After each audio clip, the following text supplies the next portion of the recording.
مرحبا بنات، شلونكم؟ شخباركم؟ إن شاء الله بصحة وسلامة يا رب أكيد. قبل ما نبدأ الفيديو الصلاة على محمد وآل محمد. اليوم الفيديو مالتنا كلش طلعت للسوق، جبت صبغ، راح أصبغ شعري وياكم. الصبغ حسب اللون اللي انتي تردينه. أنا دائما يعني أصبغ شعري بالبيت، ما أصبغ برا ولا أنطي يعني في كمية كلش كبيرة من الفلوس، لا، دائما شنو أصبغ بالبيت. ودائما اجيب الصبغ خالي من الامونيا. الصبغ بنات اللي خالي من الامونيا ما يأذي الشعر، ودائما بنسبة معالج وبنسبة كولاجين. هنا جبت اللون الاشقر عسلي، طلع اللون مالته كلش حلو. بس هنا شنو قلت اول شي خلي افرغ الكمية اللي موجودة بالعصارة كلها، وبعدين شنو اضيف الاكسجين مالته. كل عصارة وياها الاكسجين مالتها. هذا الاكسجين مالته الرقم كان مالته 30. فقلت شنو هنا خلي اخلطه خلطه زينه. لازم شنو بنات ما تبقى هاي الحبيبات ماكو اللي موجوده ابدا، لازم كله يصير ناعم. وهسه حتشوفونه شلون ونبدي نصبغ انا وياكم سوا، وراح اقول لكم شنو اللون اللي طلع. واللي شافت قناتي لأول مرة عجبها الفيديو أتمنى منها لايك، تشجيع منكم إلي، وكومنت حلو من عندكم يشجعني إني أنزل لكم فيديوهات. إن شاء الله تستفادوا من عندها. شوفوا بنات، أخذت هذه النوعية مالت العصارة. والله بنات يعني أنا بصراحة أول مرة أستخدم هاي النوعية. أنا دائما أجيب جنت الكوالي هماتين نوعيته كلش مضبوطة وينطيك اللون اللي تردينه. بس هذه النوعية هماتين ما شاء الله. يلا نبلش نصبغ شعرنا. واخذت معالج هماتين بنات.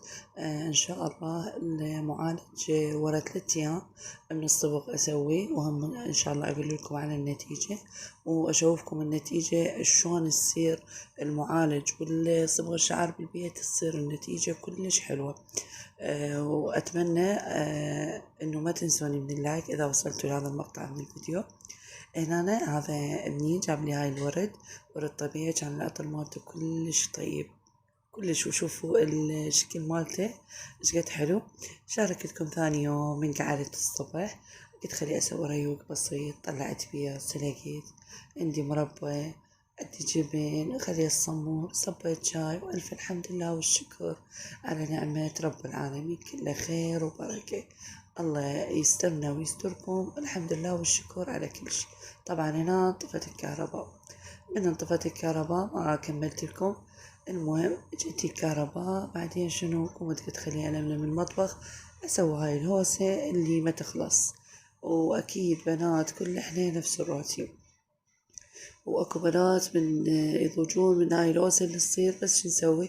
احنا لازم نقوم ونشتغل حتى لو تعبانة. حتى أنا مو أقولك يعني أنت تعبانة وتقومين تشتغلين وتضغطين على نفسك، لا، بس جربي يوم إنه تعوفين مثلا الماعين، ما تغسلين الماعين، أو تعوفين ما تشتغلين. أولا راح يتكدسون عليك، وثانيا أنت يعني حد جسمك يتكسر، لين أنت يعني متعلمة تقومين وتشتغلين وتكملين شغلك بالبيت وهو وراك.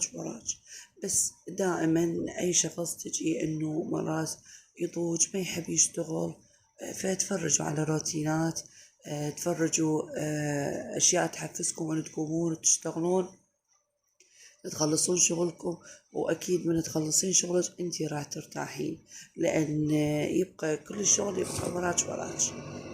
بس شنو غسل المواعين. هواي من البنات يقولوا احنا نضوج من غسل المواعين، بس شيتي اما بيتي هو غسل المواعين يعني ما يصير، لازم تقومين تغسلين. بس اكو بنات يقومون يغسلون ويشتغلون وهم بايس، اكو بنات ما عندهم وايس. فانتي دائما خلي واسج، دائما خلي الاستغفار، استغفرك ربي واتوب اليك دائما، يعني حتى يصير لك والله واسع الشغل. شوفنا بنات عندي وجوه مالهم خادين، وجوه مالت الدواشق مالتي كلهم طلعتهم قلت خلي اغسلهم. ما شاء الله الشمس كانت كلش حلوة، غسلتهم وشريتهم وشريتهم مالتين الدواشق. قلت احسن على الشموسة هاي دائما بين يومين والثالث اشر الفراش اللي ننام عليه. شنو بنات طاقة ايجابية. لازم واحد يشر الفراش بالشمس. الشمس كلش مفيدة، والشمس يعني حتى مفيدة جسم الانسان ولكل شي. بالإنسان هو الشمس مفيدة إله، بس إحنا دائما نضوج، يعني ما نوقف يم الشمس نقول الشمس حارة، الشمس مؤذية. هو صحيح إذا شي يزيد عن حده يعني ينقلب ضده. أكيد إذا وقفتوا هواي بالشمس أكيد هذا الشي راح يأذيكم، بس لا، إذا وقفتوا مثل ولو ربع ساعة نص ساعة شمس الصبح ما بيها يعني أذية. وهماتين تنطينا الفيتامين دي، لأن تقريبا نص الشعب العراقي وأنا من ضمنهم عندنا نقص فيتامين دي. ما أعرف شنو السبب، ما نوقف بالشمس. وبالرغم يعني احنا والله الشمس موجودة ونطلع ونمشي، بس مو نتعرض للشمس باستمرار. لازم نتعرض للشمس باستمرار، حتى هذا الشيء يفيدنا ويفيد جسمنا. طبعا هنا أنا بلشت نظفت الطباخ مثل ما تشوفوا، هذا تنظيف يومي. أنا كل ما أغسل الطباخ أغسل هاي الشبكات مالته على مود شنو اللي يتكدس الدهون عليه. كل غسلة أغسلهم وأخليهم، حتى لو أنظفه مرتين باليوم 3 لازم أغسلهن. ليش؟ لأن شنو ما يصير دهن عليه وبعدين أتعب. لازم أجيب مزيل الدهون. وبنات مزيل الدهون دائما يعني للطباخ يطقعه. شوفوا بنات، هنا أنا راح أطبخ تمن. عندي تمن بزمكي. شنو اخلط وياه؟ اخلط وياه تمن الحصة. هاي الخطوة كلش مفيدة بنات وراح تفيدكم وما يبين. هسه راح اطبخ وراح تشوفون، يعني نستفاد من تمن الحصة. ليش تمن الحصة ما نستفاد من عنده؟ مثلا اخلي قلاصين تمن بزمكي، اخلي قلاص من تمن الحصة واخلطه يضيع اصلا ما يبين. وهذا الشيء كلش بفائدة ونستفاد من عنده. هنا شوفوا، أول شي هنا شو راح نسوي غدا. والله يا حيرة الغدا والعشاء بنات، والله حيرة حيرة أبد ما تخلص. بس شو نسوي؟ نبقى أقعد الصبح أبقى صافنة شوية أفكر شو راح أسوي، شلون، شو راح نسوي غدا اليوم. خلصنا من الغدا نجي العشاء، شو راح أسوي عشاء. وعلى يعني يوميا هالمروار هذا يوميا نفس الشي ونفس الروتين. ودائما تمن والمرقة هم اللي يفوزون بالغدا. صدقوني والله أحسن شي هو التمن والمرقة. هنا شفت طبخت التمن. أول شي ضفت له بصل يصير يخبل بنات بالبصل. دائما خلوا له بصل وحمسته. ونظفت التمن. آخر شي ضفت هيل قرنفل مثل ما تشوفون. وهاي هنا شوية من صبغة اللوزينة. شوفوا شلون صار. وراح أغطيه وملح أكيد بنات، ويصير الطعم مالته خرافي. الطعم مالته كلش طيب. جربوا التمن بهاي الطريقة وادعوني. هسه هنا شنو راح نسوي؟ راح اسوي حشوة. حشوة الشعرية. اول شي اضيف عليها البصل بنات تصير تجنن. كل شي تضيفين عليه بصل يتغير الطعم مالته ويصير خرافي. انا سويته شلون هيك الجوانح شوفوا. والنوم راح اضيف عليه الشعرية. الشعرية حسب رغبتك قد ما تردين تسوي، بس احنا بالبيت يعني يحبون الحشوة كمية كبيرة مرتبة، يصير الطعم مالته كلش طيب. ابقى احرك بيه لحد ما يتغير اللون مالته. شوفوا هنا أنا وصل اللون اللي أريده. ما أريد يصير لون جوزي كلش طاخ، يصير الشعرية لونها وشكلها مو حلو، لا أخليه هيجي أحسن. ضفت لها مي. المي شوف بنات أضيف بالتدريج مجرد ما غطاها، يعني غطى الشعرية. ما أريد أضيفه هواي والشعرية تعجن. وأكيد هاي الطباخ كل شوية مسح. لا يفيد تنظيف ولا يفيد. أنا شنو طبيعتي أنظفها قبل الطبخ، فمن أجي أطبخ يعني يصير لي واهس إنه أطبخ وطباخي نظيف. فورا الطبخ مرتين لازم أنظف، بس ما يخالف. أهم شي من نريد نطبخ ونريد نشتغل شنو نسوي بنات، يعني نشتغل وإحنا مرتاحين.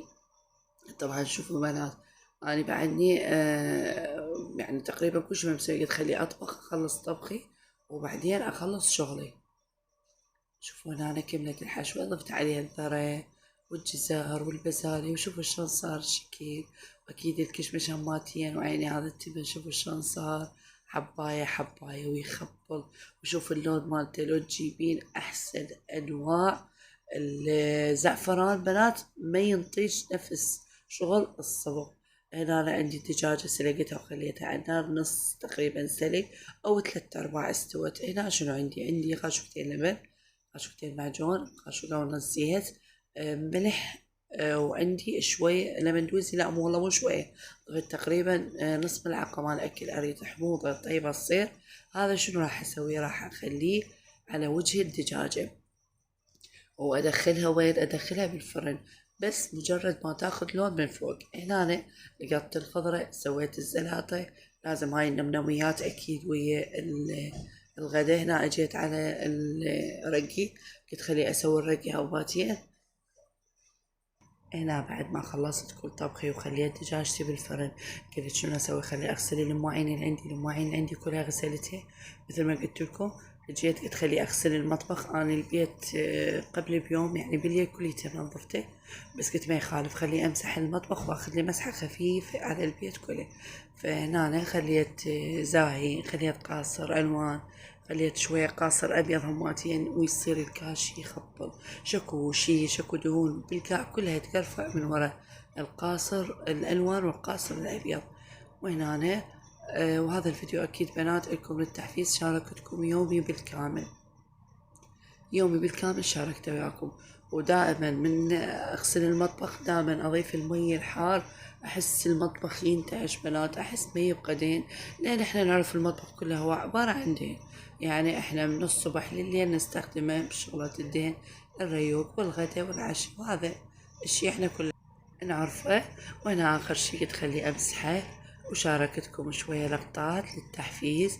جدورتي على النار ومواعيني نظيفة وما عندي أي شي وبيتي نظيف، مرتبة أموري. هذا المرأة العراقية المرتبة المعدلة تعرف شلون ترتب وقتها، تعرف ايش وقت تقعد الصبح، ايش وقت تسوي الغدا، ايش وقت تسوي الريوق، العشاء. ترى كل شي بالهوسة، ماكو كل فائدة هوسة وبدون نظام.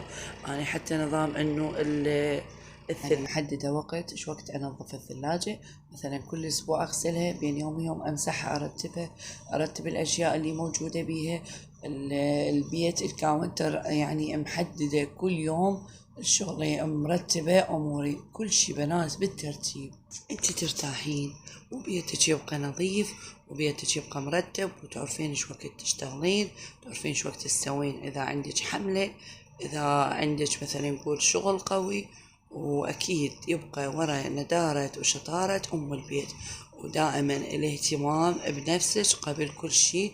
ان شاء الله على الفيديو الجاي انزل لكم طريقة الاهتمام، شلون من اقعد الصبح شنو اسوي، من الصبح لحد الليل شلون ابلش يومي. ابلش يومي انه اهتم بنفسي وبشرتي مثل ما اهتم ببيتي واولادي وزوجي. لازم كل شيء له وقت. وهنا شوفوا عين الدجاجة شلون صايرة، يمي الدجاجة صاير شكلها. شوفوا انتوا قدامكم المناظر تتكلم. هاي شوفوا شلون شكل عيني. بس هنا بديت راح اقطعها، وشوفوا ذايبة ذوب لان سلقتها بالبداية. والدجاج بيه هواية من الطرق، ويبقى ورا ام البيت المعدلة.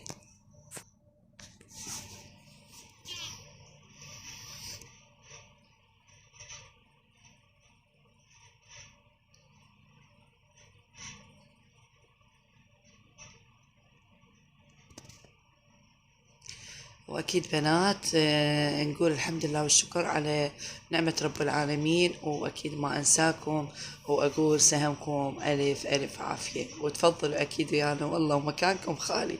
على قولة اللي يقول لقمة هنية تكفي 100. ولهنا أقول لكم بنات قارب الفيديو على الانتهاء. مع السلامة، باي باي.